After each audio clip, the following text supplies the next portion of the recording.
অ্যাকাউন্টে, ব্যাগে কোনো টাকা নাই। আরে বোকা, আমি তো তোমার সাথে মজা করছিলাম। ব্যাগ দিয়ে আমি কি করব? তোমার আসল রূপ আমার দেখা হয়ে গেছে, আর কিছু দেখার বাকি নাই। ধরা খেয়ে গেলাম গাদি জাগা মতো। আচ্ছা, এবারের মতন ক্ষমা করে দাও না। আরে চাপেন চাপেন, আপনার কোনো ক্ষমা নাই।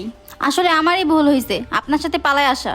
আমার বাবা মা যার সাথে বিয়ে ঠিক করছিল সেই ভালো ছিল, হয়তো সাদাসিধে ছিল, এই জন্য আমার তাকে পছন্দ হয় নাই। আর আপনার আসল রূপ তো আমি দেখেই ফেললাম। মানে আরেকবার একটু সুযোগ দেওয়া যায় না? আপনি এখান থেকে যান, না হলে মানুষ ডেকে আমি এখন আরে আপনাকে গণধোলাই খাওয়াবো। না না, ঠিক আছে, আমি যাচ্ছি। আমি কি করলাম? কার হাত ধরে আসলাম? যাকে ভালোবেসে ঘর ছাড়লাম সে আমার সাথে বেইমানি করলো। এখন বাসায় কি করে যাব? আর বাসায় গেলে মুখই বা দেখাবো কি করে? আল্লাহ মাবুদি জানে কই আছি। আরে সেই না, সেই তো।